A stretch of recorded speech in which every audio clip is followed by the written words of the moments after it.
নাগর, ও নাগর।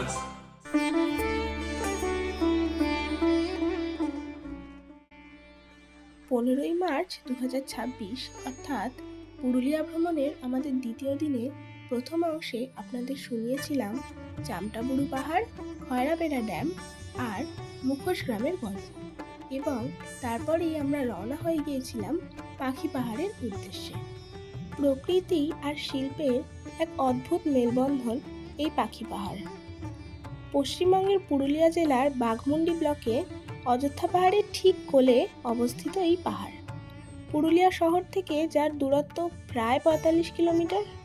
অযোধ্যা হিলটপে যাওয়ার রাস্তায় বাঘমুন্ডির 3 কিলোমিটার আগে ডান হাতে পড়ে এই পাখি পাহাড়। জায়গাটা একদমই গ্রামের মধ্যে, চারপাশে আদিবাসী গ্রাম, লাল মাটির রাস্তা আর শালমহুলের জঙ্গল। এই পাখি পাহাড়ের আসল আকর্ষণ হলো পাথরের গায়ে আঁকা বিশাল বিশাল পাখির ছবি। স্থানীয় শিল্পী শ্রী চিত্ত দে এবং তার বন্ধুরা 2017 সাল থেকে এই কাজ শুরু করেন। তাদের উদ্দেশ্য ছিল পর্যটন বাড়ানো, গ্রামের মানুষের রোজগারের পথ তৈরি করা এবং অবশ্যই পাহাড়ের সৌন্দর্যায়ন।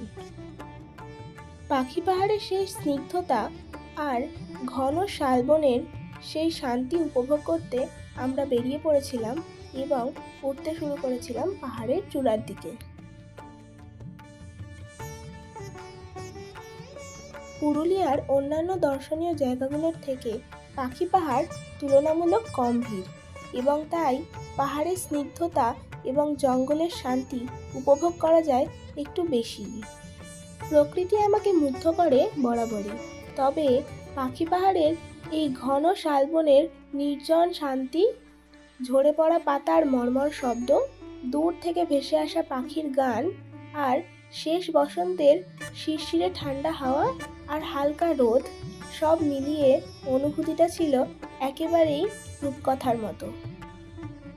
শালবনের সেই শান্তি উপভোগ করতে করতে বেশ কিছুটা পথ যাওয়ার পরেই আমরা দেখতে পেলাম সেই বহু প্রতীক্ষিত পাথর খোদিত পাখিদের। এখনো পর্যন্ত প্রায় 15 থেকে 20টি পাথরের গায়ে বিভিন্ন পাখি আঁকা হয়েছে। তার মধ্যে আছে ময়ূর, টিয়া, হাঁস, পেঁচা, মাছরাঙা, বক, ঈগল, এমনকি আমরা তো পাথর খোদাই করা হরিণও খুঁজে পেয়েছিলাম। কিছু পাখি আছে 10 থেকে 20 ফুট পর্যন্ত লম্বা। রোদ পড়লে দূর থেকে সত্যিই মনে হয় পাহাড়ের গায়ে পাখির ঝাঁক বসে আছে। তাই স্থানীয়রাই এই পাহাড়ের নাম দিয়েছিল পাখি পাহাড়। চারিদিকের এত পাখি এবং জঙ্গলের সবুজ স্নিগ্ধতা আমাকে বারবার মনে করাচ্ছিল, সত্যিই এমন যদি হতো আমি পাখির মতো উড়ে উড়ে বেড়াই সারাক্ষণ। বসন্তের আলতো রোদ গায়ে মেখে আর শুকনো পাতার মর্মর ক্রমশ অনুভব করতে করতে আমরা উপরের দিকে উঠছিলাম পাখি পাহাড়ের চূড়ায়, এবং অনুভূতিটা ছিল সত্যিই অনবদ্য।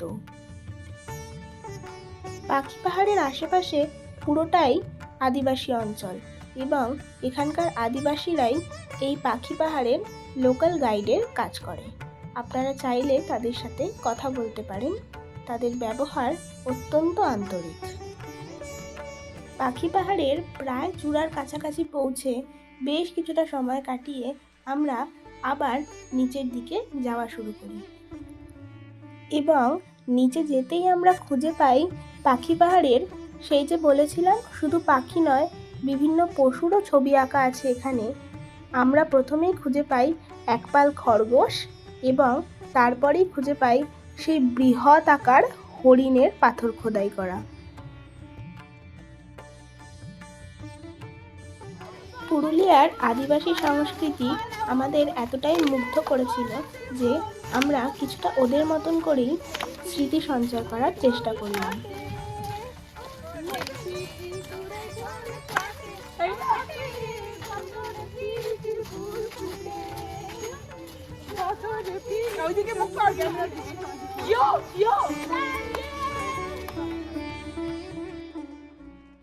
এই অপূর্ব সুন্দর পাখি পাহাড় কেবল একটি সাধারণ টুরিস্ট স্পট নয়, এটি এখানকার স্থানীয় শিল্পীদের অনেক স্বপ্ন আর পরিশ্রমের ফল। তাই এখানকার আদিবাসীদের আন্তরিক অনুরোধ থাকে, আপনারা কেউ এখানের কোনো পাথরে নিজেদের নাম বা অন্য কিছু লিখে যাবেন না, বা পানের পিক বা অযথা জঙ্গল নোংরা করবেন না। পাখি পাহাড়ে প্রায় ঘন্টাখানেক কাটিয়ে আমরা আবার ফিরে যাই আমাদের গাড়িতে এবং আমরা বেরিয়ে পড়ি লোয়ার ড্যাম এবং আপার ড্যামের উদ্দেশ্যে। পাহাড়ের গা বেয়ে ক্রমশ এগিয়ে চলছিল আমাদের গাড়ি। ঘন জঙ্গল, শাল, পিয়াল, মহুল, শিমুল, মহুয়া, পলাশ সব কিছুর মধ্যে দিয়েই রাস্তার প্রতিটা বাঁক আমাদেরকে উপহার দিচ্ছিল নতুন নতুন প্রাকৃতিক শোভা। ক্যামেরা যেন বন্ধই করতে পারছিলাম না, মনে হচ্ছিল সব কিছুই যদি মুহূর্তবন্দি করে রাখতে পারি। পুরুলিয়ার বাঘমুন্ডি থেকে ঝালদা যাওয়ার এই হাইওয়ে বিশেষভাবে জনপ্রিয় পলাশের জন্য। বসন্তের পলাশের রঙে দুধারের গাছে যেন আগুন লেগে যায় এবং সেই শোভা দেখার জন্যই দর্শনার্থীরা ছুটে আসে। তবে এই বছর অর্থাৎ 2026-এ পলাশ প্রায় ছিল না বললেই চলে। তবে কিছু গাছে থাকলেও তা মন ভরবার মতো একেবারেই নয়। তবে যাতে হয়তো আমরা আবার কোনো এক বছর পুরুলিয়ায় বসন্তের শোভা অনুভব করতে যেতে পারি, তাই প্রকৃতির এমন ইচ্ছে। তবে মন ভরে পলাশ দেখতে না পেলেও রাঙামাটির শোভা, চারিদিকের ঘন সবুজ জঙ্গল, দূর থেকে দেখতে পাওয়া নীলচে পাহাড়ের আভা, এই সব কিছু মিলিয়েই প্রকৃতির যে রূপই দেখছিলাম সেটাই মনে হচ্ছিল অপরূপ, অনবদ্য। শহরের জলদূষণ, শব্দদূষণ, বায়ু দূষণের মধ্যে থেকে প্রকৃতির কাছাকাছি যেটুকু সময় আমরা পেয়েছিলাম সেটুকুই উপভোগ করেছিলাম সবটুকু দিয়ে, এবং যাই দৃশ্য দেখেছি সেটাই মনে হয়েছে অপরূপ। যাত্রাপথের সেই অপরূপ মনোরম দৃশ্য উপভোগ করতে করতেই আমরা ক্রমশ এগিয়ে চলছিলাম লোয়ার ড্যাম এবং আপার ড্যামের উদ্দেশ্যে। সেই মনোমুগ্ধকর যাত্রাপথের আরও কিছুটা অংশ রইল আপনাদের জন্য।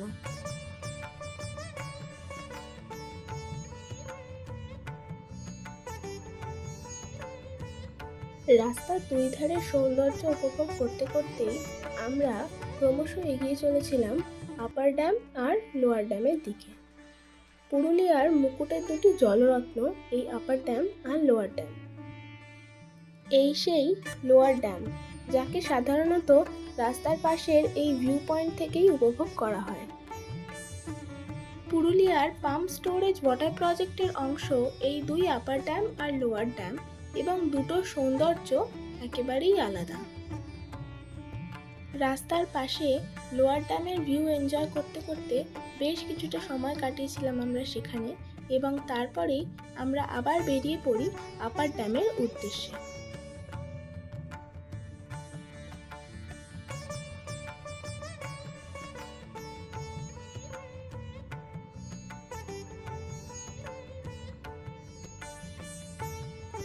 লোয়ার ড্যাম থেকে আরও প্রায় 3 কিলোমিটার ওপরে পাহাড়ের একদম মাথায় অবস্থিত এই আপার ড্যাম। রাস্তা প্রচণ্ড ঘোরানো, তবে অত্যন্ত সুন্দর। বিশাল একটা কৃত্রিম লেক, চারপাশে শুধু পাথুরে পাহাড়, গাছপালা প্রায় নেই বললেই চলে। এটা ভারতের অন্যতম বড় পাম্প স্টোরেজ পাওয়ার প্রজেক্ট। দিনের বেলায় লোয়ার ড্যাম থেকে জল তুলে এখানে রাখা হয় এবং রাতে বিদ্যুতের চাহিদা মেটাতে সেই জল ছেড়ে বিদ্যুৎ তৈরি হয়। এখানে ভিড় অনেকটাই কম, শুধু হাওয়া আর জলের শব্দ। ড্যামের পাড়ে দাঁড়িয়ে প্রকৃতি অনুভব করতে পারলেও ড্যামের পাড়ে বসা বা জলে নামা কঠোরভাবে নিষেধ। নিরাপত্তার জন্য সবসময় সিআরপিএফ থাকে। আপার ড্যাম থেকে সূর্যাস্ত দেখা পুরুলিয়া প্রেমীদের কাছে একটা অন্যতম আকর্ষণ হলেও আমরা যখন আপার ড্যামে পৌঁছাই তখন সময়টা দুপুর ঘনিয়ে বিকেল হওয়ার সময় এলেও আকাশে ঘন কালো মেঘ থাকার জন্য আমরা বুঝতে পারি সূর্যাস্ত আমরা দেখতে পারবো না। তাই সেখানেই বেশ কিছুটা সময় প্রকৃতির সাথে কাটিয়ে অনেক ছবি আর ভিডিও দিয়ে মুহূর্তবন্দি করে আমরা আবার এগোতে থাকি আমাদের পরের গন্তব্যের দিকে।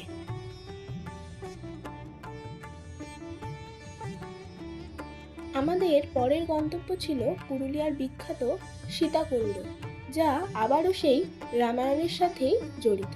তবে শেষ পর্যন্ত সীতাকুণ্ডতে আমরা পৌঁছতে পারিনি, এবং তার একমাত্র কারণ ছিল প্রকৃতির ভয়ঙ্কর এই রূপ। প্রথমে ঘন কালো মেঘ থেকে প্রবল বর্ষণ, এবং তারপরেই চারিদিক তোলপাড় করা পাহাড়ি নির্জন রাস্তায় অসম্ভব ঝড়, যা একসাথেই রোমাঞ্চ এবং ভয় তৈরি করেছিল আমাদের মনে। নির্জন পাহাড়ি রাস্তায় এমন ভয়ঙ্কর ঝড়ের মুখোমুখি হয়েছিলাম আমরা প্রথমবার, তাই স্বাভাবিকভাবেই প্রচণ্ড ভয় পেয়েছিলাম আমরা সবাই।